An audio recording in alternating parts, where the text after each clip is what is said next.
Welcome to Get Started Investing, a podcast where we help you learn to invest in 15 minutes or less. Each episode, we take one real-world business story and apply a key investing lesson to help you build your investor toolkit. If you're joining us for the very first time, welcome. We strongly recommend that you scroll up and start at episode 1. And just a reminder before we get started, we're not experts, we're not financial professionals, and we are not licensed. We're here learning just like you, and nothing on this podcast should be taken as advice. With that said, let's crack on. My name is Bryce, and as always, I'm joined by my equity buddy, Ren. How are you? I'm very good, Bryce. Good to be back for another episode. Yes, can't wait. So without further ado, let's get stuck in. Yes, so today we're talking auto investing. Yeah. Which is a feature that more and more brokers are adding to their service, their platform. Yep. And I guess that's the news. We're using news loosely. But that's the update. I think we wanted to just spend the next 15 minutes unpacking what it is and then how you can think about using it, because it's a pretty cool feature that is pretty new, and so it's worth explaining and unpacking. It's a feature that has really solved one of the final pain points of true dollar cost averaging.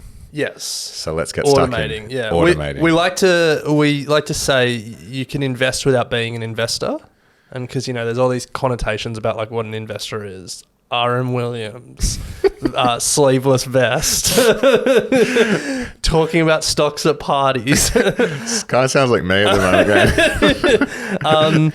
And, we're saying like to be an investor, you don't have to care about stocks as much. Like you can set and forget. And this is the ultimate set and forget and get on with your life.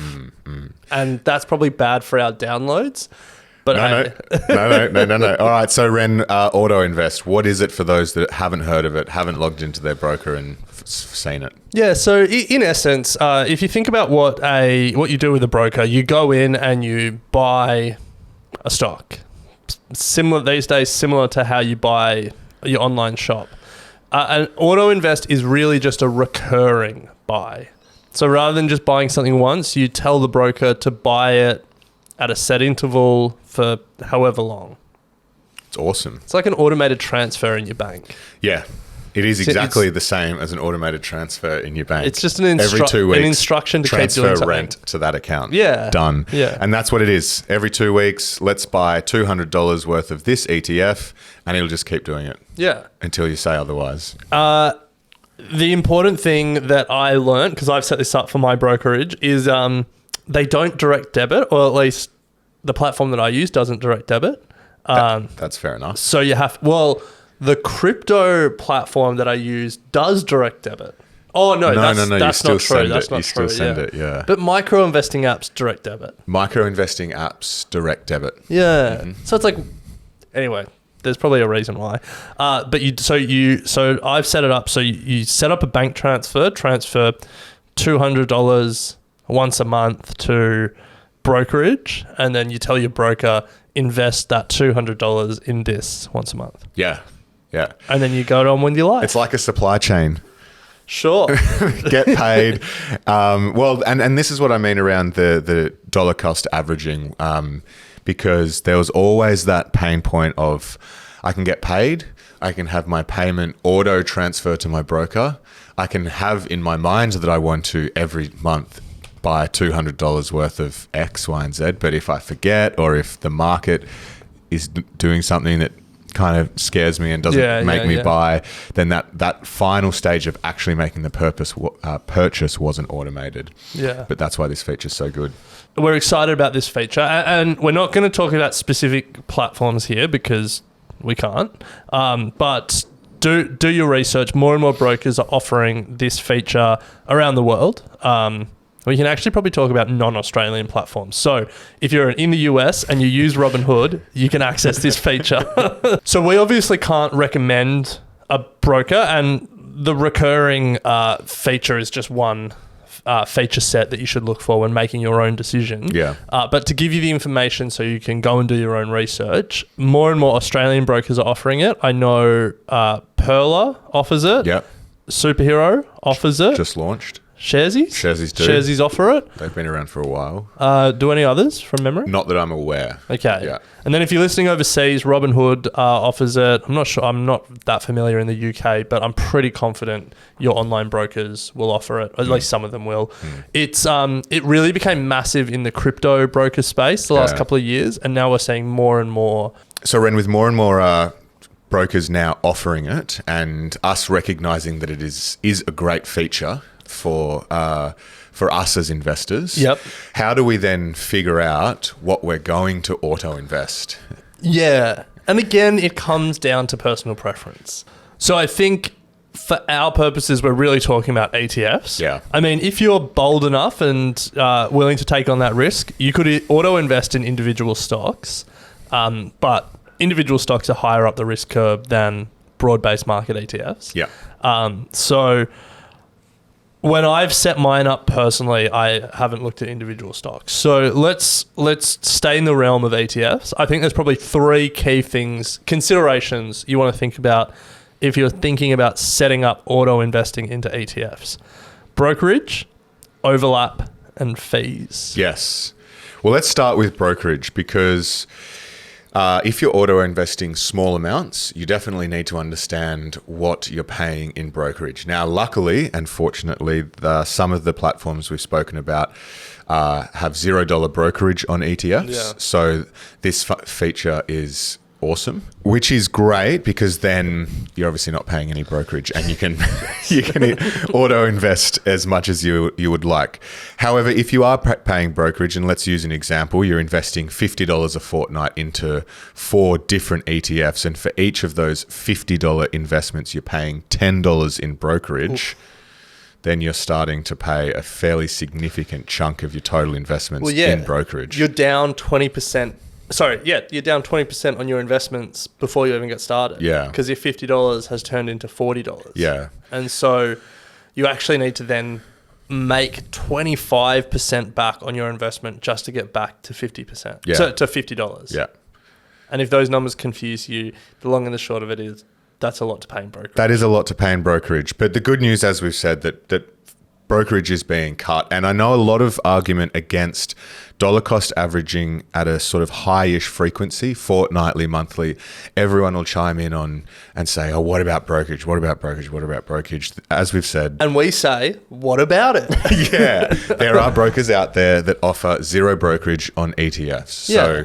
So I think the argument is gone. And as we've said many, many times, you are not beholden to one broker. I mean, Ren, last week or whenever it was a couple of weeks ago, you sat down and said you now specifically have a broker just for ETFs. Yeah, well, so I said that on Equity Mate. So if people just listen to Get Started Investing, they wouldn't have that context. But I have multiple brokers. I think, like most Australians, you start with a CommSec account and then you branch out from there. Tried a bunch of the new ones, IG, Superhero, Stake, Sharesies. Like I've signed up to them all. I should get a punch card. But what I've done is I've set up one broker that is just my auto invest core portfolio of ETFs that has zero brokerage. That has zero brokerage. And I chose that specifically because it suited my needs for that particular part of my portfolio. Yep. And I don't need access to Canadian or European markets because the ETFs that I want to invest in are listed in Australia. Yep. So for me, for that part of my portfolio, $0 brokerage on ETFs was and the auto invest feature was more important than some of the other features. I mean, those are two pretty good features. But then for my satellite portfolio where I want to invest in individual stocks, I'm willing to pay some brokerage because I want access to like European markets and the UK market and stuff like that. And so for that part of my portfolio, my needs are different. And so I prioritize things differently. Yeah. But I think, and everyone can do that. Everyone can do it. Yeah. No one says you can't. No one says you only need one broker. So let's move on. You found a broker that has zero brokerage. You're like, great. Now I'm going to set up auto invest into a bunch of different ETFs. You then sit back and go, hold on a second. How many ETFs should I be doing here? What about overlap? And for people who aren't familiar with overlap, I think it's best explained with an example.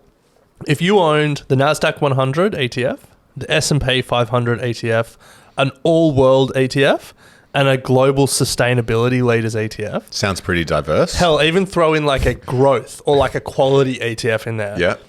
I would hazard a guess that the top 5 holdings in all of those ETFs are exactly the same. Big tech. Apple, Microsoft, Alphabet, Amazon. Probably Tesla somewhere. Maybe. There's another one that I'm missing. Meta?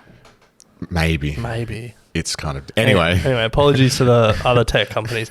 And so that's overlap, that you're just investing in the same companies with different ETFs. And you don't want to do that because then the returns and the risk are really the same because it's driven by the same companies. That's not diversified as much as you want. No, that's the key. Having multiple ETFs doesn't mean you're diversified. The ETFs themselves need to have significant difference between each other for you to say that you're diversified. One way to find out if you have overlap or not is simply go to the website for the ETF provider, open it up. It'll have top 10 holdings or thereabouts. Sometimes you can even download all the holdings and just have a look across all 5 of them and see how similar they are.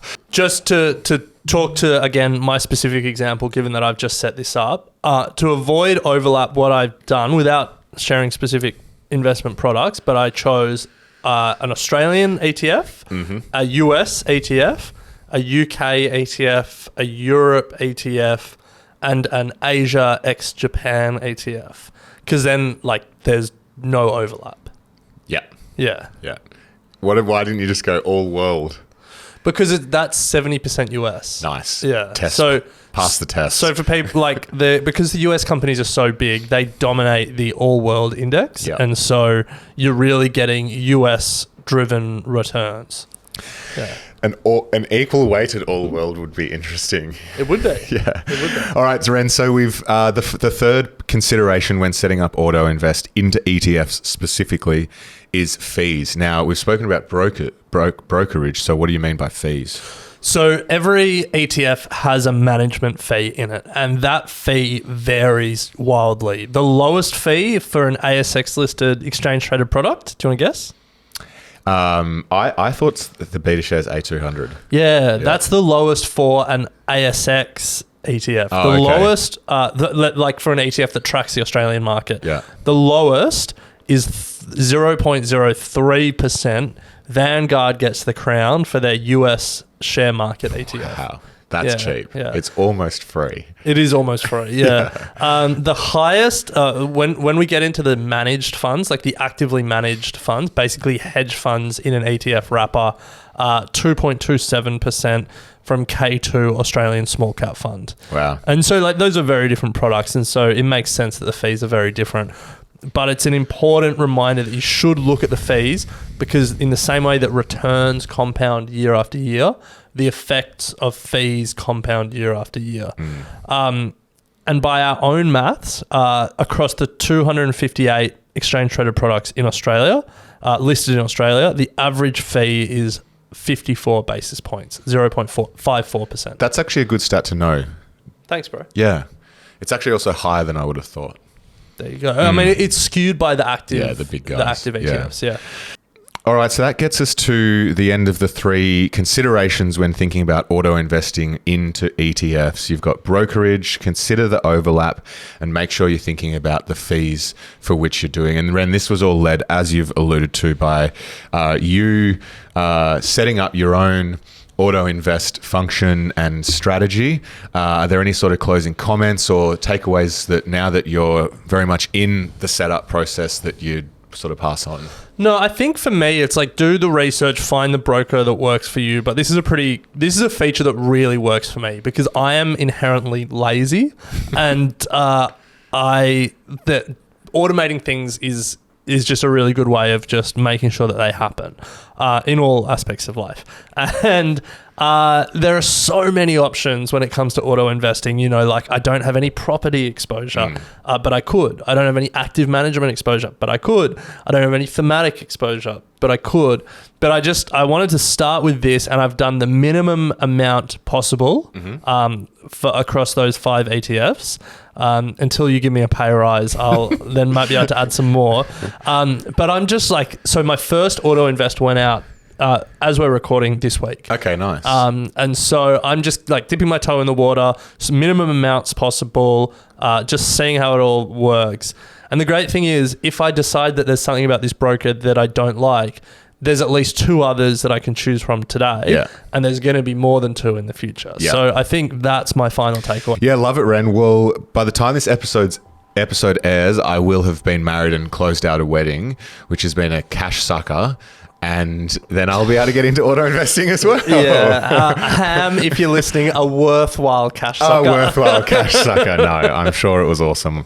But that brings us to the end of today's episode. Love the fact that we continue to see innovation and these brokers making it easier and easier for us as investors to get it done. Direct debit would be nice. Direct debit would be nice, yeah. Anyway, we'll keep complaining and we'll keep seeing what happens. That's it, Ren. All right, well, we'll pick it up next week. Sounds good.